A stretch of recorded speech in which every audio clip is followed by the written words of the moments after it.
Welcome, Heartache Connoisseur listeners. This is your host, Marty Carpenter. Just a country psychiatrist out here in flyover country doing the Lord's work today. And I'm classically trained in the tradition of the great physician. And I come to you today to discuss point making a point. What does that all entail? I was sent to the principal's office twice in my life. Once in elementary school for shouting something fairly inflammatory during physical education class. And once in high school. Now, I've always been a guy, or I used to be a guy I loved to debate. I love to take a political topic and chew on it and, some moral or ethical issue and find somebody else. I did it for sport, It was less about the topic and more about being right. And this one day in particular, I was in a class with a fairly proper teacher who preferred order as opposed to chaos. And I was debating something with I don't know who in the class about I don't know what anymore. And it never occurred to me that by running my mouth, I might be, booted from the class and sent to the principal's office. Now, this is back in the day where the principal still had like a big paddle hanging on the wall with holes drilled in it for speed. When you swing the paddle through the air, the holes make it so it swings faster, so that when it hits your ass, it hurts even more. And so she says, "Carpenter, get out of here." Because I was, I was saying things that were, instead of sticking to the topic, I'm sure I had slipped into ad hominem attacks or something to a classmate. And so she sent me out to the principal, and turns out whatever I was debating, maybe it was abortion or capital punishment. It was something like that, And whatever it was, he actually agreed with me, and so he went real easy on me. And we talked, and he's like, you need to tone it down, Carpenter, a little bit. But way to go using your mind to try and make a point, right? Well, I was laying in bed this morning, and I was thinking of this concept of making the point, and it occurred to me: This is an important question. Does your point own you, or do you own your point? And here's what I mean by that. So when I was in this high school classroom debating a classmate over something, I let it get out of hand. The point owned me. The thing that I was trying to say turned me into something I didn't prefer to be. It took control, and I was a slave to that point. I was going to argue that point to my own detriment, even to the point of potentially facing a paddle from a principal. What I'm trying to say here is that many of us are in bondage. We are in a form of slavery to a set of beliefs that we hold, and we will go nearly to our death trying to defend some position. Now, I don't just mean positions about political topics or foreign policy or ethical and moral issues that our country deals with and things like that. I mean the point that many of us feel we need to make repeatedly about our own victim story. And so, in my own life, of course, this has come up many, many times. I am a by no means master of emotional health, and I see this in my patients so often. To the degree, I should say, where the point they are trying to make with their lives disables them, literally disables them. So let me give you an example. Let's say you used to have a job, you used to be married, you used to have kids, you went to work every day, you were basically functional. and then your husband cheats on you, and you go into a depression, and you lose your job, and you become estranged from your children, and eventually the money you saved up runs out. Your husband leaves. He's living a life God knows where, doing God knows what, and you're alone. And it wasn't a year ago that you had this seemingly functional, normal life. And your story becomes now, I got screwed over. He's an asshole. My work let me go, so that they're no good either, because they should have worked with me while I was depressed. Instead, they found a reason to get rid of me. My kids sided with the husband, and now here I sit. And it's as if the entire mission of that person's life then becomes, get as many people as I possibly can to agree with my story.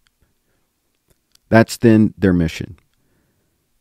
Agree with the fact that I am a victim, that I have been victimized, that my husband is a terrible person, that work did me wrong, that my kids are misguided and deceived by my ex-husband. I'm a poor, miserable, disabled, chronically depressed, sad sack, and there's no hope. See, everybody, agree with this. Agree with this. Because it makes us feel justified in the moment when people agree with our story. And we seek this. We seek people to tell us what we want to hear. We seek people that will agree with us. We seek people that won't give us honest feedback. And so oftentimes people come to me and they're seeking help, and they're looking at me to essentially be a professional to sign off on their victim story. To say, yes, no, you were done wrong. Absolutely. Everything that's happened to you was somebody else's fault, and you don't have any responsibility at all to do it differently and make your life better. That's what they really want me to say. And they want me to give them a pill. But they're in a double bind there, because if I do give them a pill that makes them feel better, they can't get better, because to get better would mean to get active, go out there, get a job, do things, form relationships, let go of the past, and that's not an option.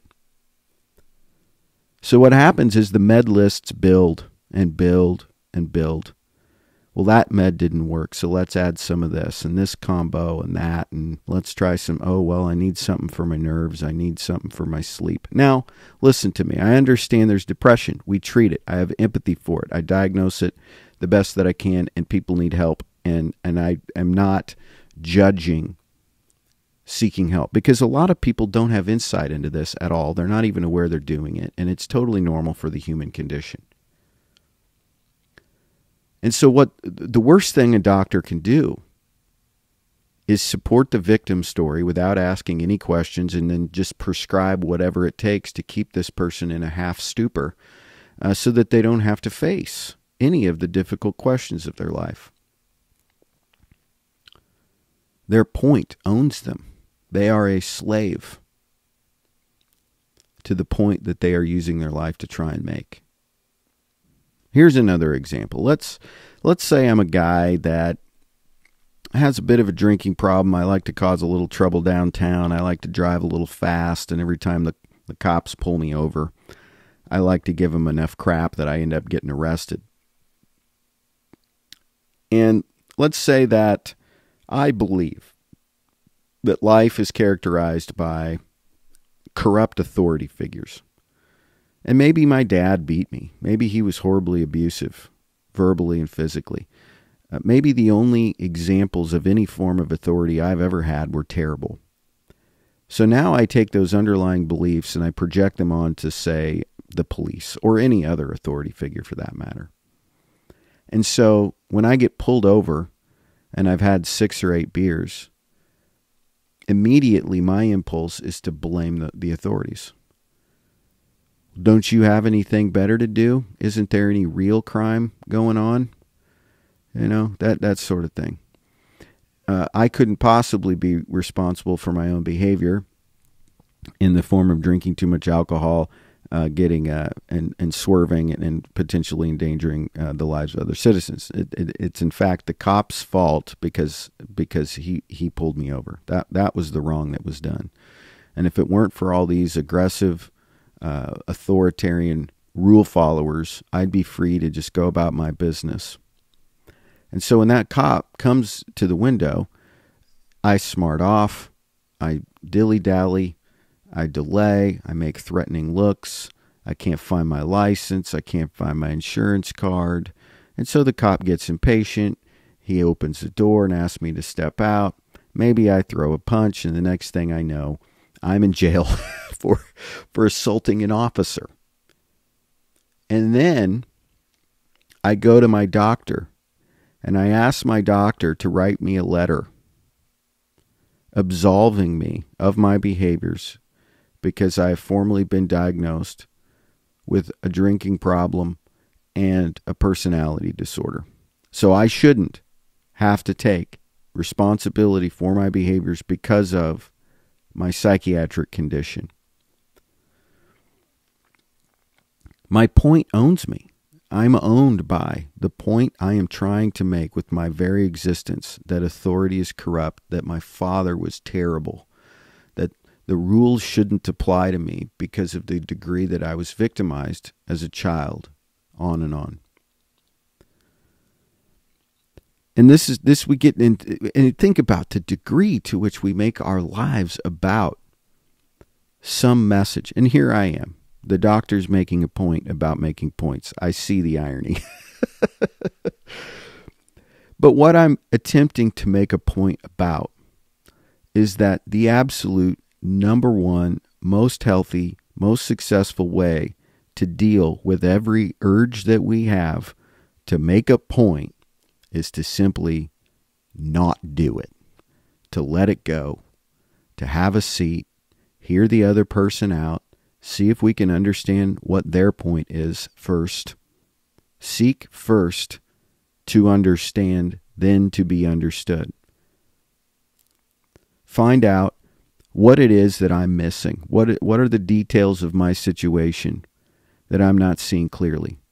When I feel wronged, is it possible that I've put myself in a position to have been wronged some way?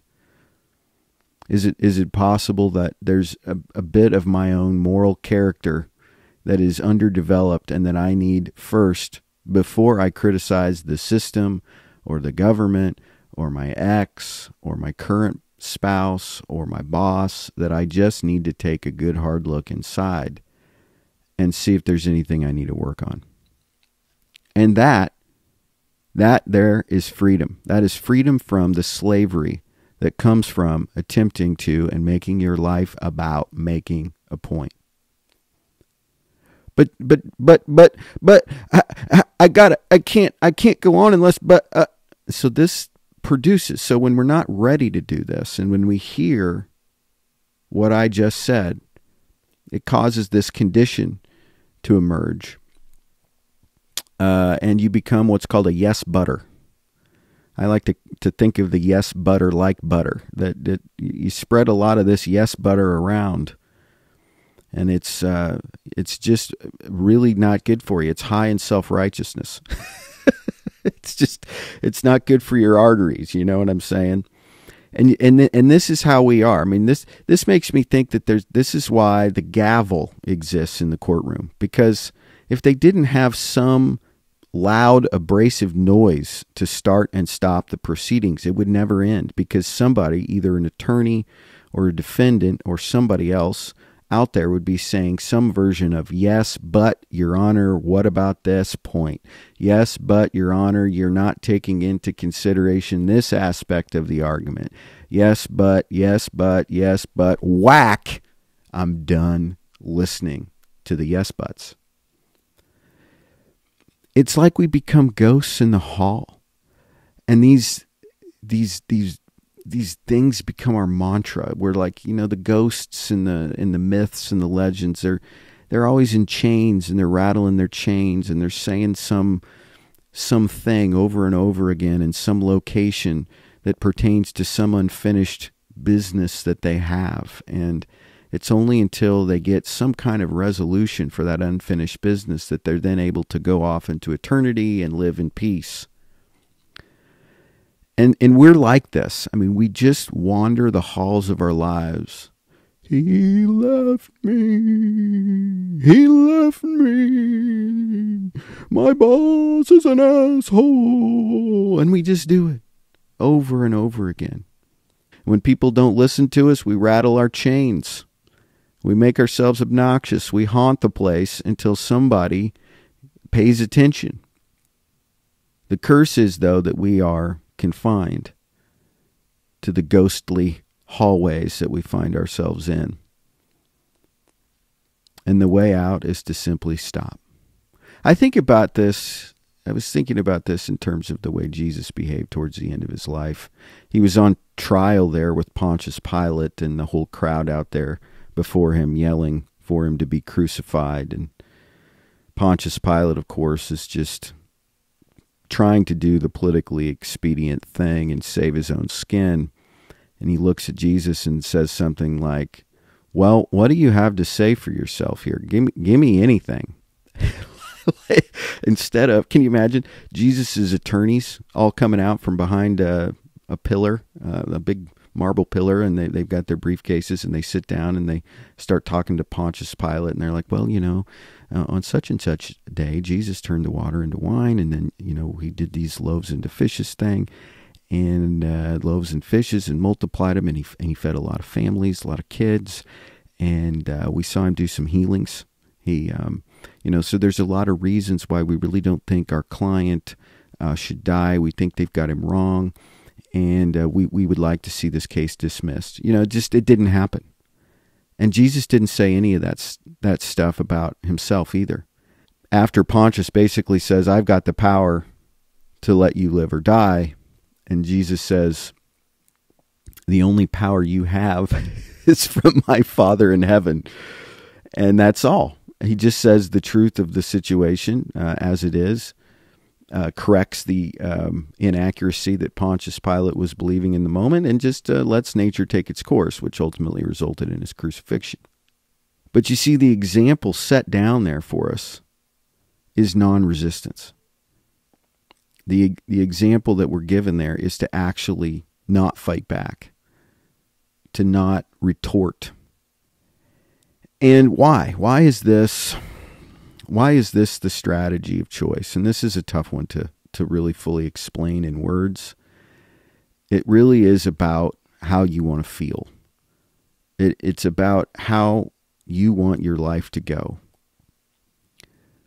Do we want to be slaves forever to the point we want to make, or do we want to lay down the need to make it, the need to find people to agree with our story and live out and write a new story with God that has nothing to do with the past and has everything to do with the present and a glorious future?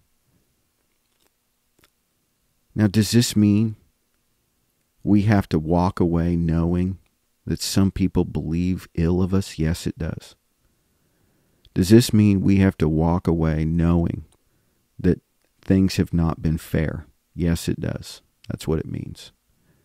Does it mean that we may never, ever be seen appropriately and completely by a certain set of people, that they'll hold grudges unfairly, that they'll not forgive us, that they'll make judgments, that they'll slander our name behind our back? Is that what that means? Yes, that's what it means. We have a very difficult time with this. We have a very difficult time knowing that someone thinks ill of us, not judging them, not attempting to correct the record, letting it go and moving on with our lives. That's very difficult. I mean, it's been difficult for me in my own life. I'm divorced, and I know full well that there's a set of people associated with that are never going to understand my motives, why I've done what I've done, and I've had to learn how to let that go. And it's been a process. And it's been painful, actually. And it's taken a lot of work on my part. I share children with a person that doesn't think much of me. And I've got to get okay with that for the sake of the children, really, and my own peace. Are there people in your life you're trying to convince?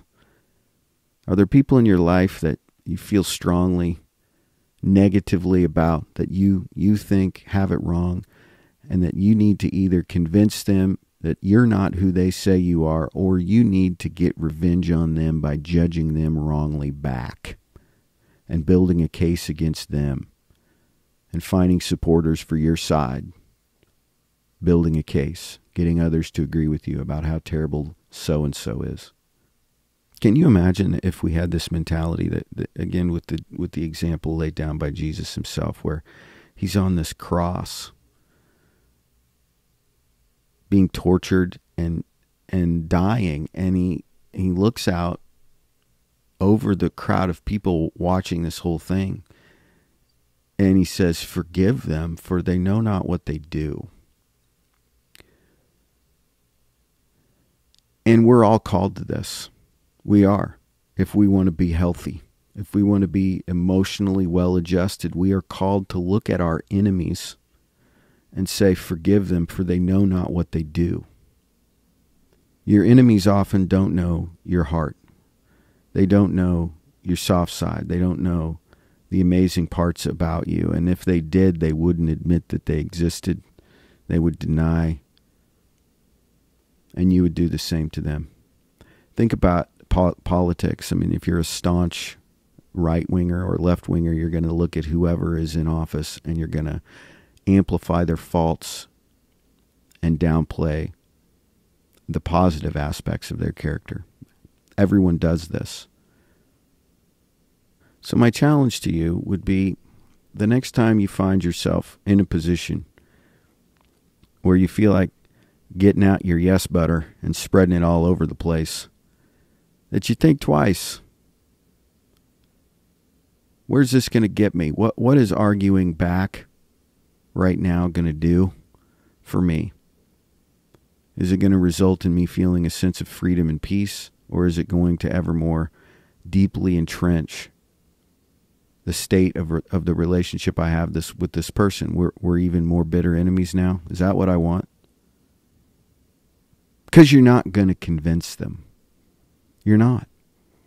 The only thing that changes people's idea about you is if you just simply refuse to be the person that they say you are. When someone says you're a lying, no good, cheating, low down, you know what, the most effective counter in the world is just to be kind to them. The most effective strategy in the world, what the Bible says is like heaping coals upon their head, is to love them. Love your enemies. Can you imagine how radical this is? This is insane by the world's standards. This is completely opposite. It's upside down. It's 180 degrees backwards.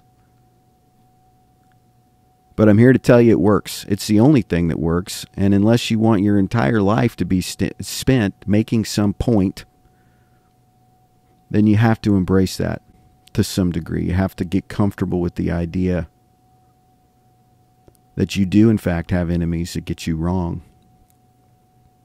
and that your path to freedom involves laying down the fight and forgiving.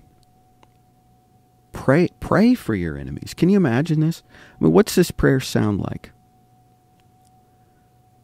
I'm supposed to, okay, so my ex-wife, let's say hypothetically, takes, 30 or 40% of my income every month in the form of alimony and child support. She tells her friends what a rotten piece of crap I am. She runs me down to the kids. The kids and I have a relationship that's more distant than it should be because of the things that my ex says to them. And I pray the following: Lord, bless her. I pray that she finds peace in you. I pray that she finds a place of stillness, that you're good to her, that you're good to my kids, that you restore our relationship the best that it could possibly be here on earth. Amen. Seriously now. You think you got that in you? Dear Lord, bless the police officer that pulled me over and gave me an OWI. Bless him and his family. I pray that he has a great Christmas this year, that he gets a bonus, and that he doesn't get hurt in the line of duty, and that he gets a lot more people like me off the streets. I mean, that's what we're called to do, man. I'm not kidding. That's it. That's the posture. That's the posture that we're called to walk out. It's going to be a while, isn't it? Well, I'm an idealist, and it makes me feel better to talk about these things and make my point. You know what I'm saying? So, hey, I really appreciate you listening to this podcast. It really makes my day when I hear back from people and say that they enjoy it or that it's helped them in some way. And you know, if you believe in what this is about and the message that is contained within these podcasts, and you want to help out, feel free to go over to my Patreon page, which is, there's a link to it at the bottom of my website, theheartacheconnoisseur.com. Scroll down there and there's a Patreon link, and you can go on there and look. You can donate by the episode. I like doing it by the episode because it motivates me to keep making them. You know, you can do the monthly thing, but if I know that to actually receive support, I actually have to go do one. I find that motivating. So that's why I do it that way. But anyway, you know what? And if you enjoy listening to them and it's not in your budget, that's cool too, I get it. So, hey, have a great day. Have a great summer. Be kind. Don't take yourself so seriously. And we'll see you next time.